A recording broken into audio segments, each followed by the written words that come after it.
முன்னிட்டு மாவட்டத்தினுடைய தலைவர் 2 நிமிடம் மட்டும் உரையாற்றுவார்.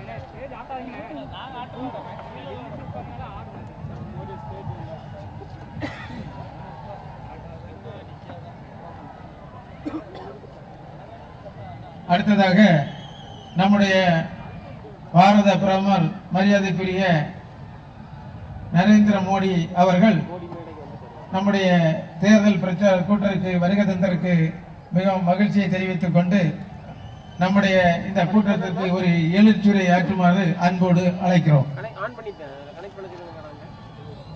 அடுத்தபடியாக நம்ம மண்ணின் மைந்தர் மத்திய இணையமைச்சர் பொன் ராதாகிருஷ்ணன் அவர்களை உரையாற்றுமாறு அன்போடு அழைக்கிறேன்.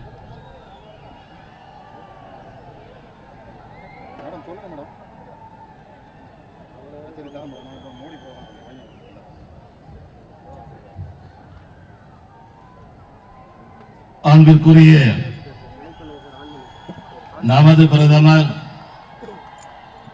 நமது நாட்டை உலக அரங்கிலே உயர்த்தி காட்டிக் கொண்டிருக்கின்ற உத்தம தலைவர் 2 ஆண்டு காலத்திற்கு உள்ளாக இந்தியாவை அகில உலகமும் ஏற்கின்ற வகையிலே உருவாக்கி காட்டியிருக்கின்ற நமது அன்பு தலைவர் மரியாதைக்குரிய நரேந்திர மோடிஜியுடைய வருகை இன்று கன்னியாகுமரி மாவட்டத்திற்கு மட்டுமல்லாமல் ஒட்டுமொத்த தமிழகத்திற்கும் ஒரு மாபெரும் எழுச்சியை உருவாக்கி தந்திருக்கின்றது.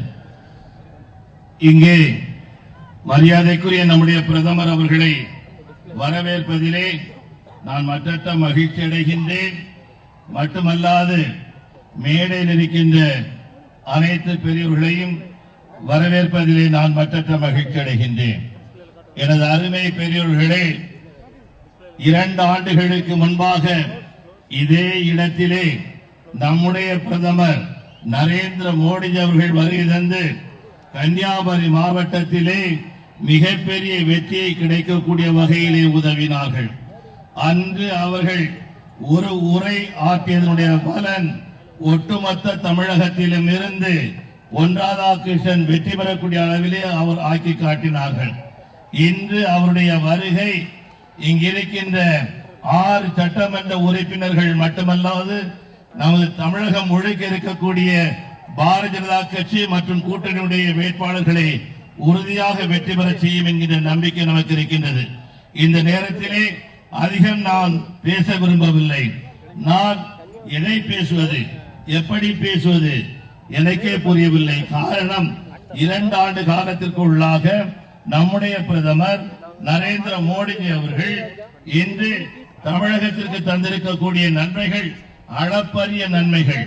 அருமைக்குரிய சகோதரர்களே, நம்முடைய நாடு முழுக்க இருக்கக்கூடிய பல்வேறு நகரங்களை மேம்படுத்தக்கூடிய திட்டத்தின் அடிப்படையில், அம்ருத் திட்டத்தின் அடிப்படையில் 32 நகரங்களை நம்முடைய தமிழ்நாட்டிற்கு தந்த பெருமைக்காக நம்முடைய பிரதமர் நரேந்திர மோடி அவர்களுக்கு நான் நன்றி சொல்ல கடமைப்பட்டிருக்கின்றேன். அந்த திட்டங்களிலே நம்முடைய நாகர்கோவில் நகரத்தையும் அவர் சேர்த்திருக்கின்றார். அதற்காக சிறப்பு நன்றியை தெரிவிக்க நான் கடமைப்பட்டிருக்கின்றேன். மட்டுமல்ல, முத்ரா வங்கி திட்டத்தின் மூலமாக கோடான கோடி மக்களுக்கு நன்மை பயக்கக்கூடிய வகையில் செய்திருக்கின்றார்கள். 2,70,00,000 மக்கள் பயன்பெறக்கூடிய அந்த திட்டத்தின் அடிப்படையில் நம்முடைய கன்னியாகுமரி மாவட்டத்தில் இருந்தும் ஏறக்குறைய 1,00,000 பயனாளிகள் பெறக்கூடிய வகையிலே நம்முடைய பிரதமர் அவர்கள் உதவி செய்திருக்கின்றார்கள். ஜன்தன் யோஜனா நம்முடைய பிரதமர் நம் நாட்டிற்கு அளித்திருக்கக்கூடிய மிகப்பெரிய வரப்பிரசாதம். அந்த திட்டத்தின் கீழ் நம்முடைய பிரதமர் ஏறக்குறைய 22 கோடி வங்கி கணக்குகளை நாடு முழுக்க இருக்கக்கூடிய ஏழைகள் மத்தியிலே உருவாக்கி தந்திருக்கின்றார்கள். அதிலே தமிழகத்திற்கு ஏறக்குறைய 81 லட்சம் ஏழை எளியவர்களுக்கு வங்கி கணக்கை உருவாக்கி தந்தார்கள். அதிலே சிறப்பாக நம்முடைய கன்னியாகுமரி மாவட்டத்திற்கு 54,000 வங்கி கணக்குகளை உருவாக்கி தந்த பெருமை நம்முடைய பிரதமர் நரேந்திர மோடி அவர்களை சாரும். அதற்காகவும் நாம் அவருக்கு நன்றி செலுத்த கடமைப்பட்டிருக்கின்றோம். அடல் பென்ஷன் யோஜனா வயதானவர்கள், முதியவர்கள் அவர்கள் மட்டுமே பயன்படுவதற்காக இருந்து கொண்டிருக்கக்கூடிய ஒரு திட்டம். அரசு ஊழியர்கள் மட்டும் பென்ஷன் வாங்கிக் கொண்டிருந்த நிலையை மாற்றி சாதாரண விவசாயிகள், கூலி தொழிலாளிகள் அவர்களும் இந்த பயனை பெற வேண்டும், பென்ஷன் திட்டத்தை பெற வேண்டும் என்பதற்காக நம்முடைய பிரதமர் மரியாதைக்குரிய நரேந்திர மோடிஜி அவர்கள் 24 லட்சம், ஏறக்குறைய 25 லட்சம் மக்களுக்கு இந்த திட்டத்தை கொண்டு வந்திருக்கிறார்கள். அதிலே கன்னியாகுமரி மாவட்டத்தைச் சேர்ந்த ஏறக்குறைய 2000 பேருக்கு இந்த பென்ஷன் திட்டத்திலே பயன்படுத்தக்கூடிய வகையில் செய்திருக்கிறார்கள். அதற்காக நாம் நன்றி சொல்ல கடமைப்பட்டிருக்கின்றோம். அதே போல சுரக்ஷா பீமா யோஜனா நாடு முழுவதும் 9,42 லட்சம் பேர் இதிலே பயனாளிகளாக இருந்து கொண்டிருக்கின்றார்கள். அதிலே கன்னியாகுமரி மாவட்டத்தைச் சேர்ந்த 1,25,000 பேருக்கு பயன் கிடைக்கக்கூடிய வகையிலே நம்முடைய பிரதமர் நரேந்திர மோடி அவர்கள் உதவி இருக்கிறார்கள். அதற்காகவும் நான் நன்றி செலுத்த கடமைப்பட்டிருக்கின்றேன். எனது அருமை பெரியவர்களை 2 ஆண்டு காலத்திற்குள்ளாக இந்தியாவை முதல் நிலை நாடுகள் வரிசையிலே உயர்த்தி காட்டியிருக்கக்கூடிய நம்முடைய பிரதமர் அவர்கள் நம்முடைய தமிழகத்தை உலக அரங்கிலே உயர்த்த வேண்டும் என்று விரும்புகின்றார். உலகத்திலேயே தலை சிறந்த மக்கள் வாழ்கின்ற பகுதியாக தமிழகத்தை மாற்ற வேண்டும் என்று சொல்லி நம்முடைய பிரதமர் அவர்கள் விரும்பிக் கொண்டிருக்கின்றார்கள். எனவே தமிழகத்திற்கு ஏராளமான திட்டங்களை கொண்டு வந்து கொண்டிருக்கின்றார்கள். அதிலே குறிப்பாக நம்முடைய கன்னியாகுமரி மாவட்டத்திற்கு சொல்ல வேண்டும் என்று சொன்னால், இன்று அவர் வந்திருப்பதற்காக நாம் நன்றி சொல்லுகின்றோம். எதற்காக நன்றி சொல்லுகிறோம் என்று சொல்லும் போது, இந்த மாவட்டத்திலே 60 ஆண்டுகளாக நாங்கள் கனவாக மட்டுமே நினைத்துக் கொண்டிருந்த குளச்சல் துறைமுகம், குளச்சல் ஹார்பர், இந்த குளச்சல் துறைமுகத்தை எங்கள் மாவட்டத்திற்கு தந்த நம்முடைய பிரதமர் நரேந்திர மோடி அவர்களுடைய பாதங்களுக்கு நம்முடைய வணக்கங்களை தெரிவிக்க நாம் கடமைப்பட்டிருக்கின்றோம். 40 ஆண்டுகளுக்கு முன்பாக ரயில் துவக்கப்பட்டது நம்முடைய கன்னியாகுமரி மாவட்டத்தில் இருந்து. அன்றிலிருந்து நம்முடைய கோரிக்கை இரட்டை ரயில் பாதை வராதா என்று சொல்லி நாம் இயங்கிக் கொண்டிருந்தோம். அப்படிப்பட்ட நம்முடைய கன்னியாகுமரி மாவட்டத்திற்கு 3400 கோடி ரூபாய் செலவிலே இரட்டை ரயில் பாதையை மதுரையில் இருந்து கன்னியாகுமரி வரைக்கும், நாகர்கோவிலில் இருந்து திருவனந்தபுரம் வரைக்கும் உருவாக்கி தந்த நம்முடைய பிரதமர் நரேந்திர மோடி அவர்களுக்கு நன்றி செலுத்துவதற்கு நாம் கடமைப்பட்டிருக்கின்றோம். அது மட்டுமல்ல பெரியவர்களே, நம்முடைய மாவட்டத்திலே 4 வழிச்சாலை 12 ஆண்டுகளுக்கு முன்பாக அடல் பிஹாரி வாஜ்பாயுடைய காலத்திலே திட்டமிட்ட ஒன்று. 12 ஆண்டுகளாக கிடப்பிலே போடப்பட்ட அந்த திட்டத்தை நம்முடைய பிரதம மந்திரி மரியாதைக்குரிய நரேந்திர மோடி அவர்கள் இன்று அதனை உருவாக்கி தந்து ஏறக்குறைய 2300 கோடி ரூபாய் செலவிலே நமக்காக 4 வழிச்சாலையை நாகர்கோவிலில் இருந்து திருவனந்தபுரம் அமைத்து தந்திருக்கிறார்கள். அதற்காக நாம் நன்றி செலுத்த கடமைப்பட்டிருக்கின்றோம். கன்னியாகுமரி மாவட்டத்தில் இருக்கக்கூடிய போக்குவரத்து நெரிசல்களை போக்குவதற்காக மார்த்தாண்டத்திலே மேம்பாலம், நீண்ட கால கனவாக இருந்து கொண்டிருந்த மார்த்தாண்ட மேம்பாலம், பார்வதிபுரம் மேம்பாலம், இவற்றுக்காக 300 கோடி ரூபாய்க்கான திட்டத்தை தந்த நம்முடைய பிரதமர் நரேந்திர மோடி அவர்களுக்கு நாம் நன்றி செலுத்த நாம் கடமைப்பட்டிருக்கின்றோம்.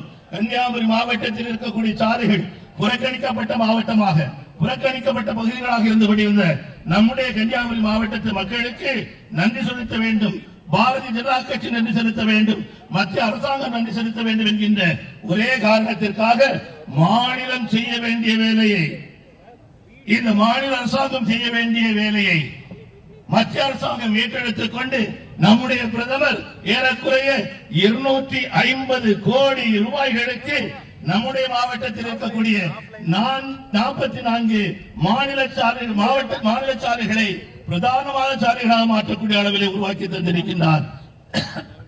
அதற்காக நம்முடைய நன்றிகளை நாம் தெரிவித்துக் கொள்கின்றோம். சொல்லிக் கொண்டே போக முடியும். சுற்றுலா மாவட்டம், நம்முடைய சுற்றுலாத்துறையின் அமைச்சர் மரியாதைக்குரிய மகேஷ் சர்மா அவர்கள் நம்முடைய மாவட்டத்துக்கு வருகை தந்து 100 கோடி ரூபாய்க்கு நம்முடைய மாவட்டத்திலே சுற்றுலாவை மேம்படுத்த வேண்டும் என்று தந்திருக்கின்றார்கள். அதற்காக நம்முடைய பிரதமர் நரேந்திர மோடி அவர்களுக்கு சொல்ல வேண்டும் நம்முடைய நன்றிகளை. சொல்லிக் கொண்டே போக முடியும் பெரியவர்களே. இதெல்லாம் ஏன் சொல்கிறேன் என்று சொன்னால், பாரதிய ஜனதா கட்சி ஓட்டுகளை பெறும்போது செய்வோம் செய்வோம் என்று சொல்லி ஓட்டுக்களை கேட்க வேண்டிய தேவையில் இல்லை.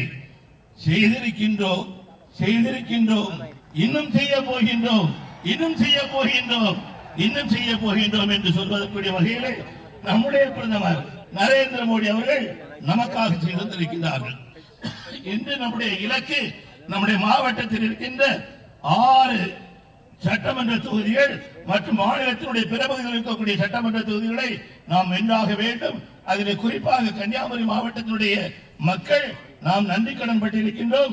நம்முடைய பிரதமர் நரேந்திர மோடி அவர்களுக்கு நன்றி கடன் பட்டிருக்கின்றோம். இன்னும் தருவார், இன்னும் தருவார். இன்னும் கன்னியாகுமரி மாவட்டம் தாமரைக்கு வாக்குகளை தர தர நம்முடைய பிரதமர் இன்னும் தருவார், எதையும் தருவார். இந்தியாவுடைய தலை சிறந்த மாவட்டங்களிலே முதல் நிலை மாவட்டமாக நம்முடைய கன்னியாகுமரி மாவட்டம் உருவாக வேண்டும் என்று சொல்லி நாம் வேலை செய்து கொண்டிருக்கின்றோம். அந்த வகையிலே நம்முடைய பிரதமர் நரேந்திர மோடி அவர்கள் நமக்காக எல்லாம் தருவார் என்கின்ற நம்பிக்கை எனக்கு இருக்கின்றது. துணிச்சலோடு உழைப்போம், நம்பிக்கையோடு உழைப்போம் என்று கூறிக்கொண்டு இங்கே இருக்கக்கூடிய அத்தனை பேருக்கும் என்னுடைய வேண்டுதல், ஒரே ஒரு நிமிடம் எல்லோரும் எழுந்து நின்று இத்தனை திட்டங்களை 30,000 கோடி ரூபாய்க்கான திட்டங்களை 2 ஆண்டுகளுக்குள்ளாக தந்த நம்முடைய பிரதமர் நரேந்திர மோடி அவர்களுக்கு நன்றி தெரிவிக்கின்ற வகையிலே அனைவரும் எழுவோம், அனைவரும் எழுவோம், அனைவரும் எழுவோம். அவருக்கு நம்முடைய நன்றிகளை தெரிவித்துக் கொள்வோம், அவருக்கு நம்முடைய நன்றிகளை தெரிவித்துக் கொள்வோம். பாரத் மாதா கி, பாரத் மாதா கி, பாரத் மாதா கி.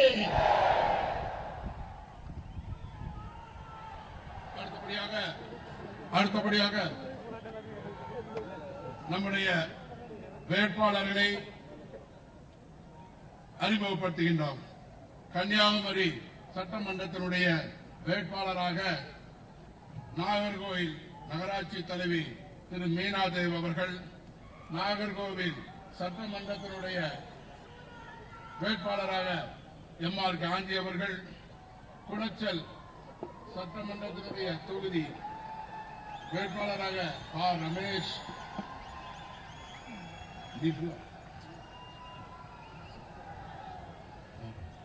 ரமேஷ், பத்மநாபம் சட்டமன்ற தொகுதி வேட்பாளர் சீபா பிரசாத் அவர்கள்,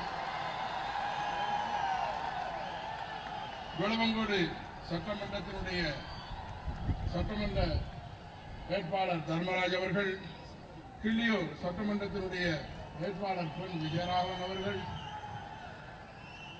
ராதாபுரம் சட்டமன்ற தொகுதியுடைய வேட்பாளர் சகோதரி கனியமுதா அவர்கள், திருநெல்வேலி சட்டமன்றத்தினுடைய வேட்பாளர் மகாராஜன் அவர்கள்,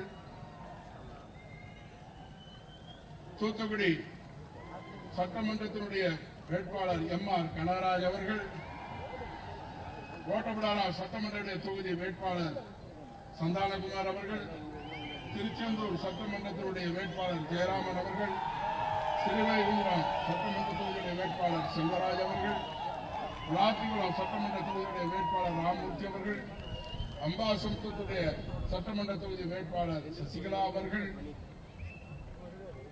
நாங்குநேரி சட்டமன்றத்தினுடைய வேட்பாளர் மணிகண்டன் அவர்கள், பாளையங்கோட்டை சட்டமன்றத்தினுடைய வேட்பாளர் நிர்மல் மரியசுந்தரம் அவர்கள், ஆலங்குளத்தினுடைய சட்டமன்ற தொகுதிகள் அன்புராஜ் அவர்கள், தென்காசி சட்டமன்றத்தினுடைய வேட்பாளர் செல்வி அவர்கள், சங்கரங்கோவில் சட்டமன்றத்துடைய பொறுப்பாளர் சட்டமன்ற வேட்பாளர் குலசேகரன் அவர்கள், வாசுதேவநல்லூருடைய சட்டமன்றத்தினுடைய வேட்பாளர் சகோதரர் ராஜ்குமார் அவர்கள். பாரத் மாதா கி.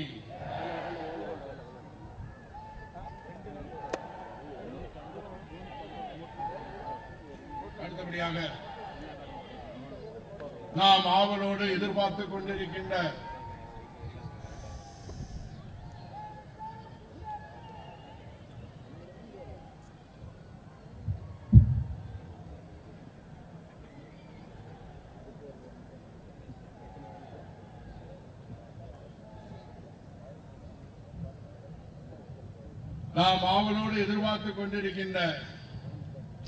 பாரத தாயினுடைய தவப்புதல்வன் உலகின் குருவாக உருவாக்க வேண்டும் என்று பாடுபட்டுக் கொண்டிருக்கின்ற பாரதத்தினுடைய பிரதமர் திரு நரேந்திர மோடி அவர்கள் உரையாற்றுமாறு அன்போடு அழைக்கின்றேன்.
केंद्र में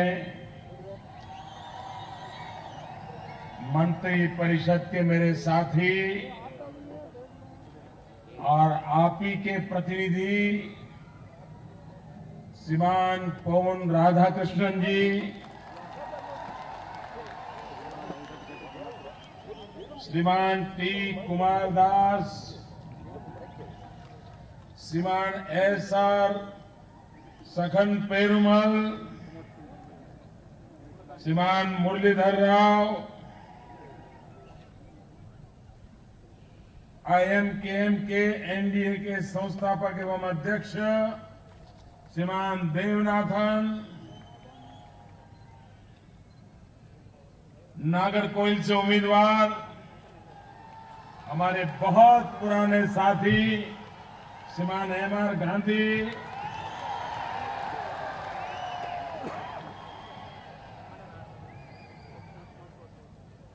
बिलावन कोट से उम्मीदवार श्रीमान श्री धर्मराजा, पिलियानूर से उम्मीदवार श्रीमान पोन विजय राघवन, कन्याकुमारी से उम्मीदवार श्रीमती M. मीना देव, कोलाचेल से उम्मीदवार श्रीमान P. रमेश, पद्मनाभपुरम से उम्मीदवार श्रीमती S. शिवा प्रसाद,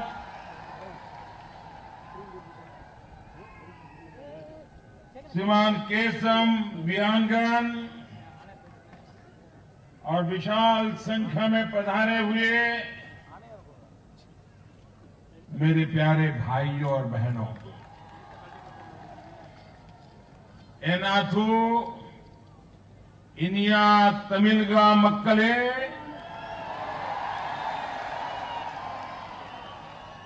सकोथरा सकोथरी कले वड़क्कम।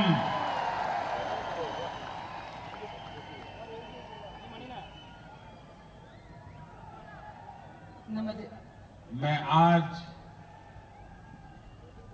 आप लोगों को एक शिकायत करना चाहता हूं। अगर आपको बुरा न लगे तो मैं एक शिकायत करूं। நான் இன்று உங்களிடமிருந்து ஒன்றை கற்றுக்கொள்ள விரும்புகிறேன். मुझे जवाब चाहिए, मैं शिकायत करूं? ஏனி கம்ப்ளைண்ட் करो? புகார்கள் ஏதாவது இருக்கின்றனவா? ஹே நை, இருக்கிறதா இல்லையா? अगर कंप्लेन करूं तो आपको बुरा नहीं लगेगा ना? नहीं लगेना. ஏதாவது உங்களுக்கு புகார்கள் இருக்கின்றனவா? कंप्लेन करो। जब लोकसभा का चुनाव था, मैं खुद उम्मीदवार था और मैं यहां आया था, इसी मैदान में आया था, आधे लोग भी नहीं आए थे, और आज इतनी बड़ी सभा कर दी आप लोगों ने, तो मैं आपको शिकायत करूं कि न करूं? நான் இந்த சட்டசபை தேர்தலுக்காக கன்னியாகுமரி வந்திருக்கும் பொழுது, இங்கு வந்திருக்கின்ற பொழுது, பாராளுமன்ற எலெக்ஷனுக்கு 2014ஆம் ஆண்டு வந்திருந்த பொழுது நான் உங்களிடம் ஒன்று சொன்னேன். என்ன சொன்னேன் என்று உங்களுக்கு தெரியும். யாரை தேர்ந்தெடுத்து அனுப்புங்கள் என்று சொன்னேன்? சொல்லுங்கள் பார்க்கலாம். अगर उस समय इससे 1/4 लोग थे तो भी पोन राधाकृष्णन चुनाव जीत गए थे। आज तो इतने लोग हैं तो मुझे तो लगता है कि तमिलनाडु में ये कन्याकुमारी नया इतिहास बनाएगा। கன்னியாகுமரி தமிழகத்திலேயே ஒரு புது வரலாற்றை படைத்திருக்கிறது. திரு பொன் ராதாகிருஷ்ணன் அவர்களை நாடாளுமன்ற உறுப்பினராக தேர்ந்தெடுத்து ஊழலற்ற ஒரு மிகச்சிறந்த நாடாளுமன்ற உறுப்பினர் என்பதை நாங்கள் தேர்ந்தெடுத்திருக்கிறோம் என்பதை இந்த கன்னியாகுமரி மக்கள் நிரூபித்திருக்கிறார்கள். मैं आज कन्याकुमारी जब आया हूं तो मैं सबसे पहले आपको खुशखबरी देना चाहता हूं। இங்கு நான் உங்களை பார்த்தவுடனேயே என்னுடைய மனதிலே மிகப்பெரிய மகிழ்ச்சி நிலவுகிறது.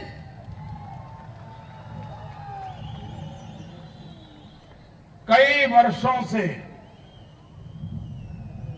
कोलाचेल में पोर्ट बने, अच्छा पोर्ट तैयार हो, ये यहां के लोगों का सपना था।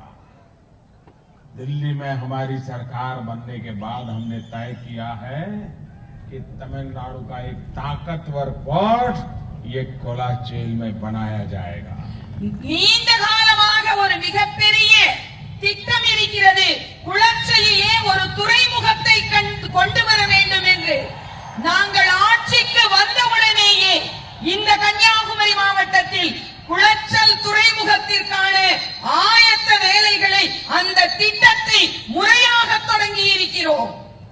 अभी जो प्राथमिक अंदाज है करीब 21,000 करोड़ रुपीस का इन्वेस्टमेंट होगा। यहां इस इलाके के सब नौजवानों के लिए रोजगार की संभावना पैदा होगी। ये पूरा क्षेत्र विकास की एक नई ऊंचाइयों को प्राप्त करेगा। 21,000 கோடி ரூபாய் செலவிலே குளச்சலிலே அந்த துறைமுகத்தை நாங்கள் கட்டுவதற்கு ஏற்பாடு செய்து கொண்டிருக்கிறோம். அதனால் கன்னியாகுமரி மாவட்டத்தில் வாழக்கூடிய அத்துணை இளைஞர்களுக்கும் மிகப்பெரிய வேலை வாய்ப்பினை கொடுத்து இந்த கன்னியாகுமரி மாவட்டத்தை முன்னேற்றிக் கொண்டிருக்கிறது எங்களது அரசு. शायद इस इलाके में 21,000 करोड़ रुपीस का इतना बड़ा इन्वेस्टमेंट पहली बार आ रहा है। முதன்முறையாக இந்த கன்னியாகுமரி மாவட்டத்திற்கு 21,000 கோடி ரூபாய் மதிப்பிலான மிகப்பெரிய குளச்சல் துறைமுகம் திட்டம் வந்திருக்கிறது. कन्याकुमारी के गरीब से गरीब लोगों को रोजगार देने के लिए the best alternate is tourism. Kanyakumari மாவட்டத்தில் வாழக்கூடிய ஏழை எளிய மக்களினுடைய மிகப்பெரிய வேலை வாய்ப்பு திட்டம் ஒன்று இருக்கிறது என்று சொன்னால் அது சுற்றுலாத்துறைக்கான திட்டம் தான். और टूरिज्म में कम से कम इन्वेस्टमेंट होता है, मिनिमम इन्वेस्टमेंट से भी मैक्सिमम लोगों को रोजी रोटी कमाने का अवसर मिलता है। மிக குறைந்த முதலீட்டில் இந்த சுற்றுலா தலங்களிலே உங்களுடைய வேலை வாய்ப்பினை நீங்கள் பெருக்கும் பொழுது உங்களது அன்றாட வாழ்க்கைக்கான உணவிற்கான ஆதாரத்தினை நீங்கள் பெற்றுக் கொண்டிருக்கிறீர்கள். गरीब से गरीब आदमी भी टूरिज्म बढ़ता है तो उसका पेट भर सकता है, घर चला सकता है, बच्चों को पढ़ा सकता है, बुजुर्गों को दवाई दे सकता है।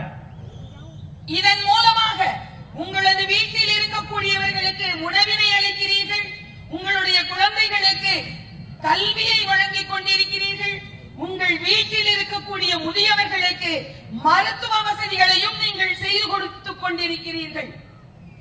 लेकिन टूरिज्म तब बढ़ता है जब आप टूरिस्टों के लिए अच्छा इंफ्रास्ट्रक्चर दें, और इसलिए एक सबसे बड़ी मांग बहुत सालों से थी, कन्याकुमारी से त्रिवेंद्रम तक एक ऐसा रोड बने, ऐसा बड़ा रोड बने ताकि टूरिस्टों को आने की सुविधा बढ़े।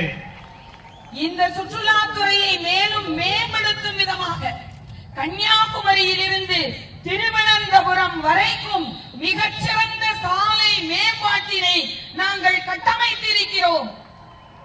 और इसलिए कन्याकुमारी से त्रिवेंद्रम के रोड का काम भारत सरकार के हमारे मंत्री श्रीमान नितिन गडकरी जी आकर के उसका शिलान्यास कर गए थे, और बहुत ही कम समय में एक बढ़िया से बढ़िया रोड त्रिवेंद्रम एयरपोर्ट तक आपको मिलने वाला है। எங்களுடைய சுற்றுலாத்துறை மந்திரி அவர்கள், சாலை போக்குவரத்து துறையினுடைய மந்திரி அவர்கள் திரு நிதின் கட்கரி அவர்கள் கன்னியாகுமரியிலிருந்து திருவனந்தபுரத்தினுடைய விமான நிலையம் வரைக்கும் மிக அகலமான மிகச்சிறந்த சாலையை உங்களுக்காக, உங்களுடைய வாழ்க்கையினுடைய மேன்மைக்காக கட்டமைத்து தந்திருக்கிறார்கள். टूरिस्टों के लिए तिरुवनंतपुरम का एयरपोर्ट कन्याकुमारी के लिए आने के लिए सबसे सरल है, रोड बन जाएगा तो टूरिस्ट आसानी से कन्याकुमारी आएगा। திருவனந்தபுரம் விமான நிலையத்திலிருந்து கன்னியாகுமரிக்கு வரக்கூடிய சுற்றுலா பயணிகளுக்கு மிகச்சிறந்த சாலை வசதியை கன்னியாகுமரி வரை செய்து தந்திருக்கிறோம். मेरे प्यारे भाइयों, இருக்கிறோம். और इसलिए हमारी सारी समस्याओं से अगर हमें मुक्ति चाहिए, हर मुसीबत से अगर हमें छुटकारा चाहिए, तो उसके लिए एक ही मेडिसिन है, एक ही जड़ी बूटी है, उस जड़ी बूटी का नाम है विकास। இந்த பிரச்சனைகளுக்கான ஒரே தீர்வு, ஒரே மருந்து முன்னேற்றம். முன்னேற்றம் தான் நம்முடைய பிரச்சனைகளுக்குரிய ஒரே தீர்வு. और इसलिए हमने हमारा पूरा ध्यान सबका साथ सबका विकास, इसी एक मंत्र को आगे बढ़ाते हुए हम काम में लगे हैं। இதற்குரிய இந்த முன்னேற்றத்திற்குரிய ஒரே வாய்ப்பு, ஒரே வழி, நாம் அனைவரும் ஒன்றாக பாடுபடுவதுதான், உழைப்பதுதான். आज दिल्ली में ऐसी सरकार है, हिंदुस्तान के किसी भी कोने में कोई भी तकलीफ होती है तो दिल्ली की सरकार तुरंत पहुंचने का प्रयास करती है। पिछले दिनों चेन्नई में बाढ़ आई तो दिल्ली सरकार सबसे पहले चेन्नई के मेरे भाइयों बहनों की मदद के लिए आ पहुंची थी। சென்னையிலே வெள்ளம் வந்திருந்த பொழுது புதுதில்லியிலிருந்து சென்னையில் வாழக்கூடிய நம்முடைய சகோதர சகோதரிகளுக்காக, அவர்களினுடைய துன்பத்தை போக்குவதற்காக ஓடோடி வந்து உதவி செய்த அரசு நம்முடைய மத்திய அரசு தான். हमारे यहाँ के 5 मछुआरे, 5 फिशरमैन, गरीब फिशरमैन, उनको श्रीलंका में फांसी की सजा हो गई थी। उनका फांसी पर लटकना तय हो गया था। यहां उनके परिवारजनों ने भी आशा छोड़ दी थी कि अब उनके परिवारजन फांसी पे लटक जाएंगे, अब वो हिंदुस्तान वापिस नहीं आएंगे, ये बात आप सबको याद होगी। நமது தமிழகத்தைச் சேர்ந்த 5 மீனவர்கள் இலங்கையிலே சிறை பிடிக்கப்பட்டு சிறையிலே வாடி வதங்கிக் கொண்டிருந்தார்கள். அவர்களுக்கு 5 பேருக்கும் தூக்கு தண்டனையை நிறைவேற்றி இருந்தது இலங்கை அரசு. அவர்களுடைய ஏழை குடும்பத்தைச் சேர்ந்த தமிழக ஏழை குடும்பத்தார் என்ன செய்வது என்றே தெரியாமல் பரிதவித்துக் கொண்டிருந்தார்கள். और मेरे भाइयों बहनों, दिल्ली में ऐसी सरकार बैठी है कि तमिलनाडु का मेरा फिशरमैन, उसको हम मरने नहीं देंगे। और हमने हमारी पूरी ताकत का उपयोग किया, संबंधों का उपयोग किया और हमारे 5 फिशरमैन को फांसी के गले के फंदे से छुड़ा करके वापस लाए और उनके परिवारजनों को सुपुर्द कर दिया।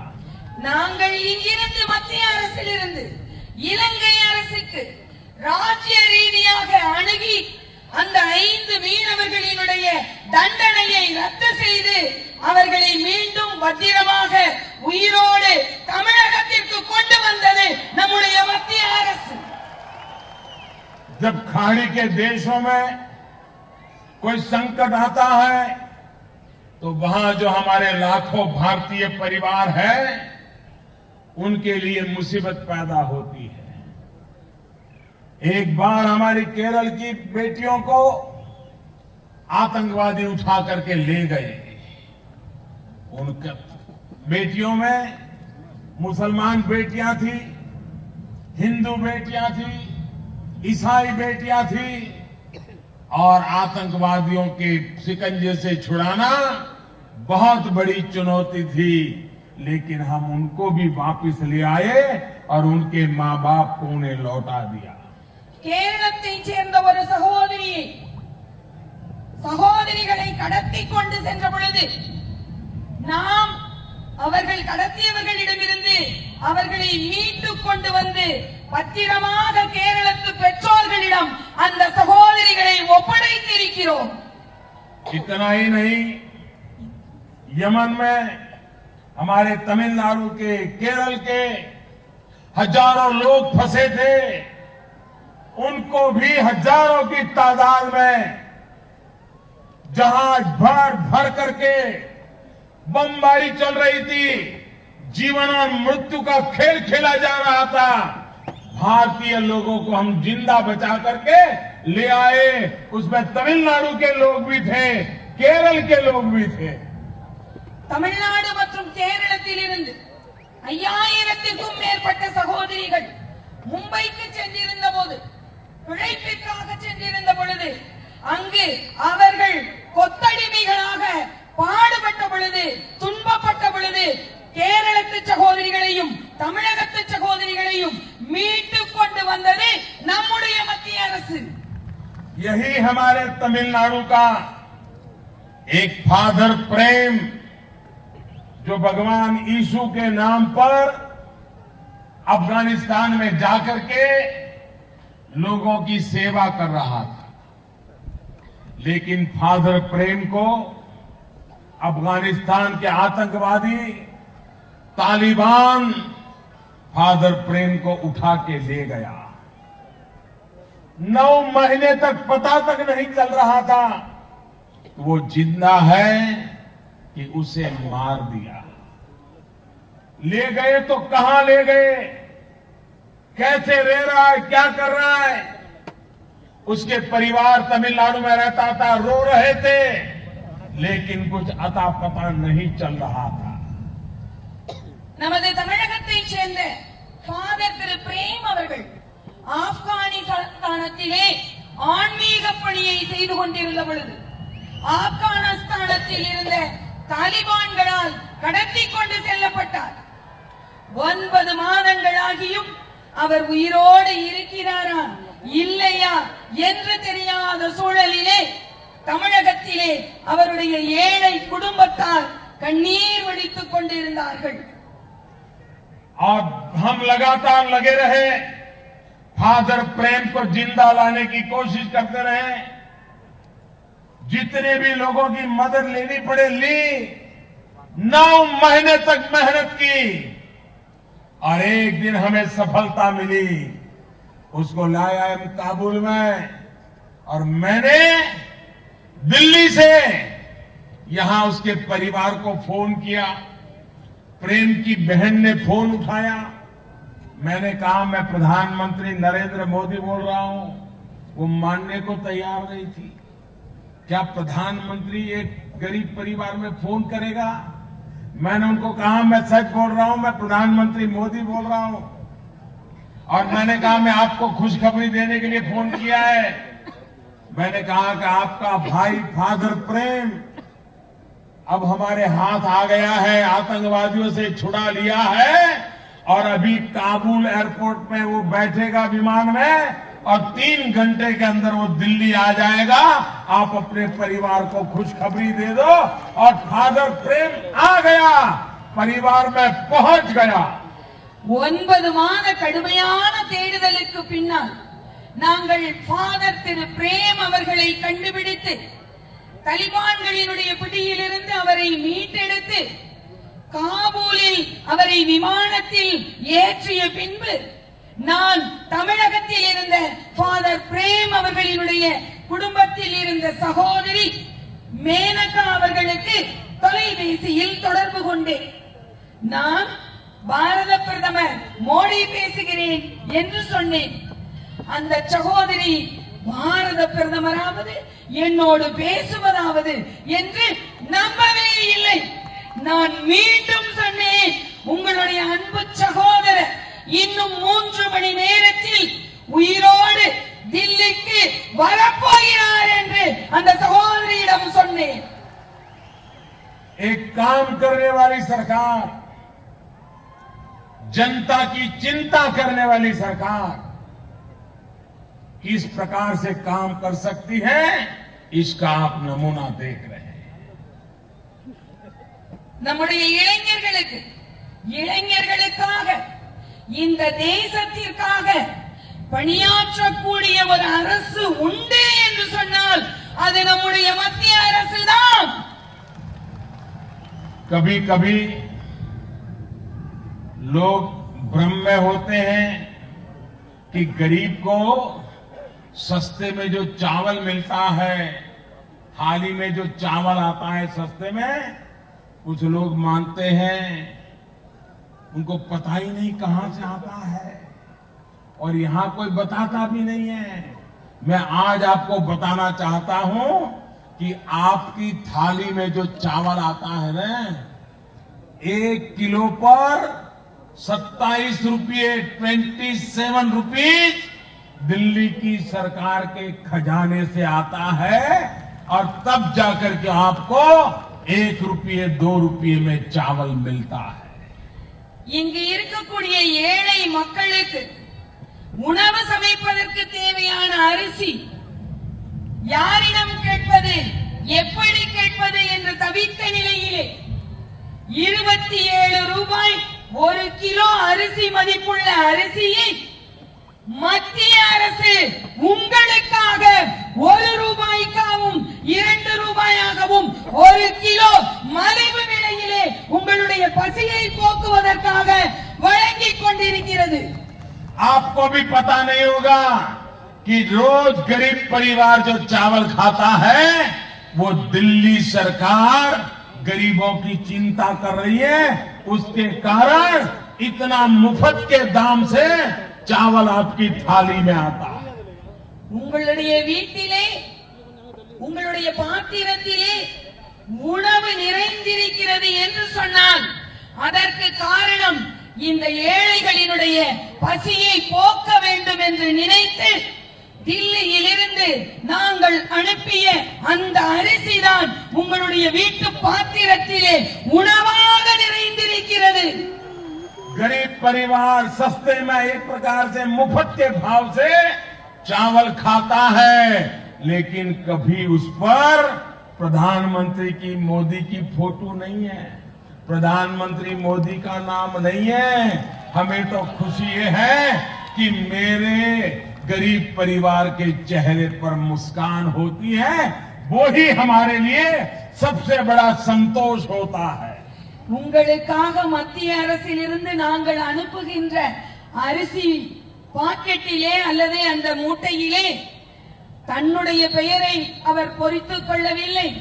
தன்னுடைய மோடிஜி அவர்கள் தன்னுடைய படத்தை போட்டுக் கொள்ளவில்லை. அவருடைய மனதில் இருக்கக்கூடிய ஒரே நினைவு என்ன தெரியுமா? என்னுடைய ஏழை தமிழக மக்களினுடைய உணவு பசியை போக்குகிறேன் என்ற மகிழ்ச்சி மட்டுமே அவருடைய மனதில் நிலையாக இருக்கிறது. भाइयों बहनों, दिल्ली में बहुत सरकारें आके गई, चुनाव आता है तो गरीबों की बातें करते हैं, सुबह शाम गरीब गरीब गरीब बोलते रहते हैं, लेकिन गरीब के घर में चूल्हा कैसे जलेगा इसकी कभी किसी चिंता दिल्ली में बैठी हुई गरीबों की कहने वाली सरकारों ने कभी नहीं की। தேர்தல் வந்துவிட்டால் போதும், ஏழை மக்கள் ஏழை மக்கள் ஏழை மக்கள் என்று தேர்தலுக்காக சொல்வார்களே தவிர ஏழைகளுக்காக ஒருபோதும் அவர்கள் எதுவுமே எந்த திட்டங்களுமே செய்வதில்லை. ஆனால் மத்திய அரசு மட்டும்தான் ஏழைகளுக்காக எப்போதும் உதவி செய்து கொண்டிருக்கின்ற அரசு. गरीब माँ घर में जब खाना पकाती है, लकड़ी का चूल्हा जलाती है, तो एक दिन में खाना पकाने के कारण लकड़ी के चूल्हे से जो धुआं निकलता है, गरीब माँ के शरीर में 400 सिगरेट जितना धुआं उस गरीब माँ के शरीर में जाता है। आप कल्पना कर सकते हैं कि लकड़ी के चूल्हे पर खाना पकाने वाली माँ की तबीयत का हाल क्या होगा। இந்த ஏழை எளிய பெண்கள் தன்னுடைய வீட்டிலே உணவு சமைப்பதற்காக ஆங்காங்கே இருக்கக்கூடிய விறகுகளை எல்லாம் சேகரித்து வந்து அந்த விறகை கொண்டு அடுப்பை மூட்டி உணவு சமைக்கும் பொழுது அந்த விறகிலிருந்து வெளியேறக்கூடிய அந்த புகை 400 சிகரெட்டை புகைப்பதின் மூலமாக வெளிவரக்கூடிய புகையின் அளவாக அந்த உணவை சமைக்கின்ற ஏழை தாயினுடைய உடலுக்குள் சென்று தீங்கை விளைவிக்கிறது. இவர்களுக்காக என்ன செய்வது என்று யோசித்தது நம்முடைய மத்திய அரசு. हमने पिछले एक साल में 3 करोड़ परिवारों को गैस का चूल्हा दिया, रसोई गैस का चूल्हा दिया, रसोई गैस दिया और 3 करोड़ परिवारों में लकड़ी के चूल्हे से मुक्ति दिला दी। 3000 இந்த அவலமான நிலையை போக்குவதற்காக இந்த ஏழை பெண்களுக்கு 3000 குடும்பங்களுக்கு 3 கோடி குடும்பங்களுக்கு சமையல் காஸ் இணைப்பினை சமையல் எரிவாயு இணைப்பினை எங்களுடைய மத்திய அரசு வழங்கி இருக்கிறது. भाइयों बहनों, अब मेरा सपना है इस देश में करीब 5 करोड़ माताएं ऐसी हैं जो गरीब है, जो घर में लकड़ी का चूल्हा जलाती है। आने वाले 3 वर्ष में 5 करोड़ परिवारों को गैस का चूल्हा देकर के उनको लकड़ी के चूल्हे के धुएं से बचाने का मैंने सपना रखा है, संकल्प किया है, पूरा करके दिखाऊंगा। இந்த 5 கோடி ஏழை குடும்பங்களிலே விறகடுப்பின் மூலம் சமையல் செய்து கொண்டிருக்கக்கூடிய பெண்களினுடைய உடல் நலனை கருத்தில் கொண்டு அவர்களுடைய உடல் ஆரோக்கிய மேம்பாட்டிற்காக 5 கோடி சமையல் எரிவாயு இணைப்பினை பதவிக்கு வந்து 3 ஆண்டுகளுக்குள் கொடுத்து விட வேண்டும் என்று என்னுடைய மனதிற்குள் நான் உறுதி எடுத்துக் கொண்டேன். इस बार हमने बजट में व्यवस्था की है कि किसी गरीब परिवार में अगर कोई गंभीर बीमारी आ जाए तो सरकार की तरफ से 1 लाख रुपया तक की दवाई की जिम्मेवारी दिल्ली में बैठी हुई आपकी सरकार उठाएगी। வயதான நோயுற்ற முதியோர்களுக்காக அவர்களுடைய ஆரோக்கிய மேம்பாட்டிற்காக உயிர்காக்கும் மருந்தினை 1 லட்சம் குடும்பங்களுக்கு நாங்கள் வழங்குவதற்காக எங்களுடைய நாடாளுமன்றத்திலே 1 லட்சம் கோடி ரூபாய் அளவிலான உயிர்காக்கும் மருந்தினை எங்களுடைய பாராளுமன்றத்திலே திட்டமாக நிறைவேற்றி இருக்கிறோம்।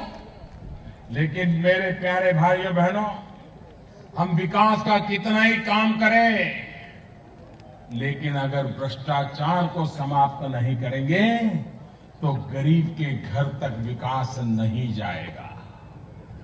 இதுவரையிலும் ஆட்சி செய்தவர்கள் ஊழலை தான் செய்தார்களே ஒழிய ஏழை எளிய மக்களினுடைய இல்லங்களுக்கு அவர்களுடைய வாழ்க்கையை முன்னேற்றக்கூடிய எந்த செயலையும் இதுவரை அவர்கள் செய்யவில்லை।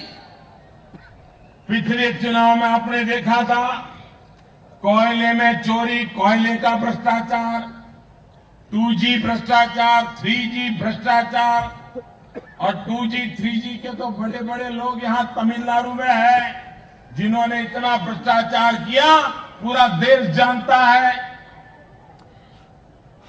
ஊழல், நிலக்கரியில் ஊழல், காற்றிலே 2G 3G என்று ஊழல், அந்த 2G 3G ஊழலை செய்தவர்கள் இந்த தமிழ்நாட்டிலும் கூட வசித்துக் கொண்டிருக்கிறார்கள் என்று உங்களுக்கு தெரியும்।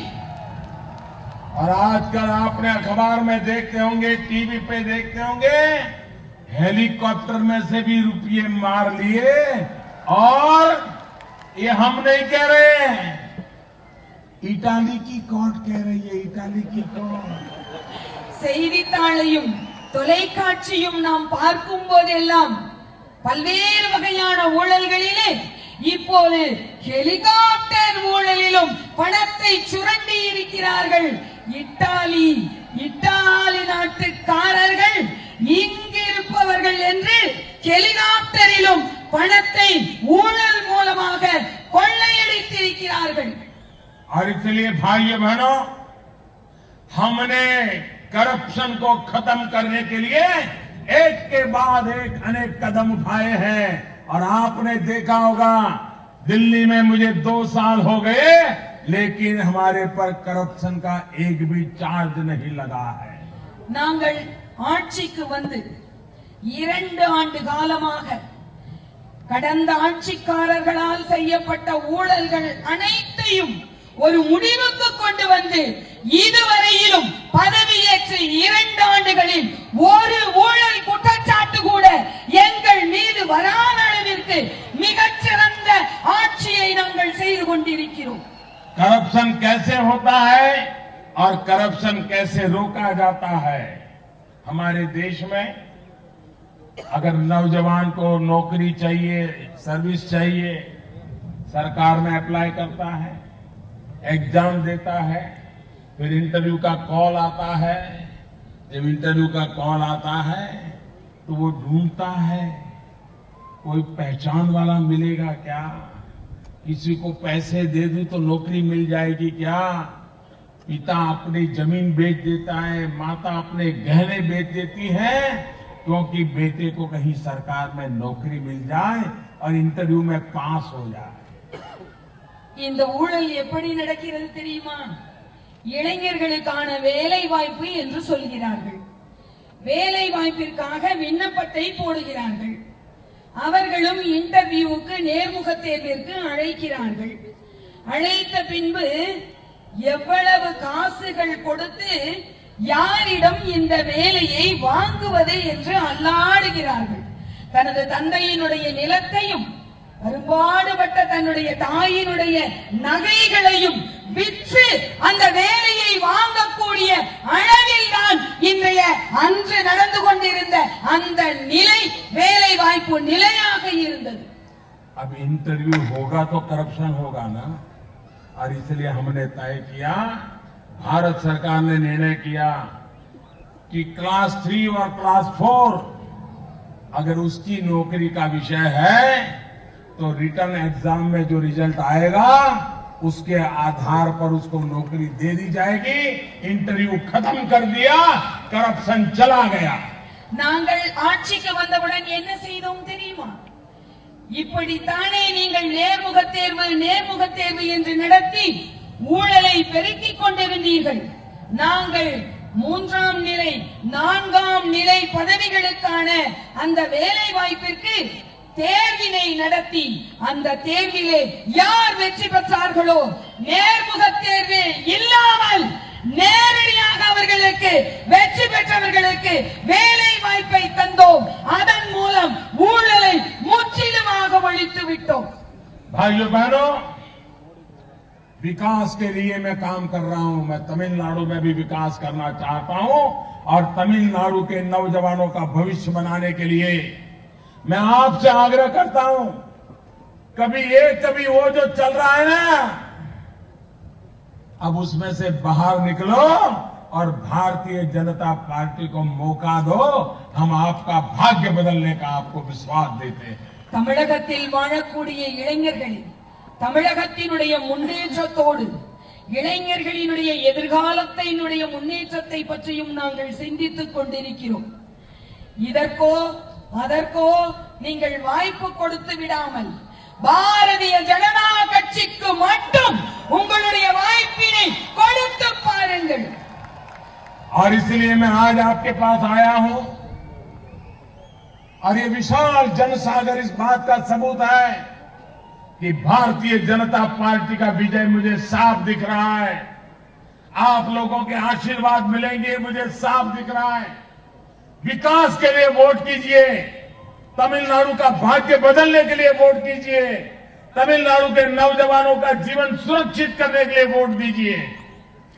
வாக்காளர் பெருமக்களே, பாரதிய ஜனதா கட்சி நாட்டினுடைய முன்னேற்றம் தமிழகத்தினுடைய முன்னேற்றத்தை கருத்தில் கொண்டு செயலாற்றிக் கொண்டிருக்கிறது. தமிழகம் முன்னேற வேண்டுமா? இளைஞர்களுக்கு வேலை வாய்ப்பு கிடைக்க வேண்டுமா? உங்களுடைய எதிர்காலம் வளமாக இருக்க வேண்டுமா? இதோ ஜனக்கடல் என திறந்திருக்கக்கூடிய மக்கள் அலை கடல் என திறந்திருக்கக்கூடிய வாக்காளர் பெருமக்களே, நீங்கள் தயவு செய்து பாரதிய ஜனதா கட்சிக்கு உங்களுடைய வாக்குகளை அளித்து வெற்றி பெற செய்யுங்கள். இந்த தமிழகம் முன்னேற்ற பாதையில் செல்லும்.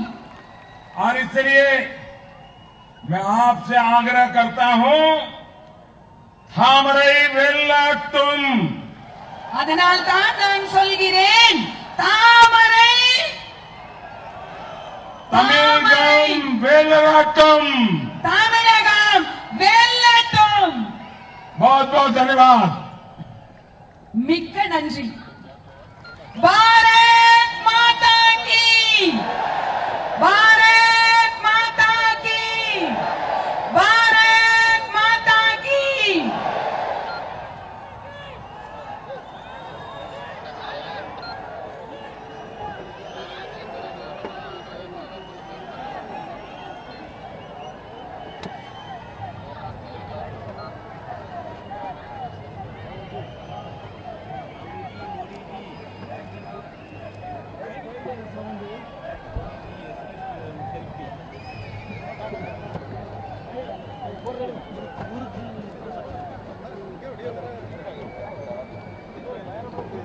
இத்தகைய சிறப்பான பொதுக்கூட்டத்திற்கு வருகை புரிந்த பாரதிய ஜனதா கட்சியுடைய காவிப்படை தளபதிகளுக்கும் இந்த ஏற்பாடை சிறப்பாக செய்து கொடுப்பதற்காக உதவிய நல்லுதயங்களுக்கும் இதனை சிறப்பாக வெற்றி பெற நடத்தி தந்த காவல்துறை பொறுப்பாளர்களுக்கும் இந்த மேடை அமைத்துக் கொடுத்தவர்கள்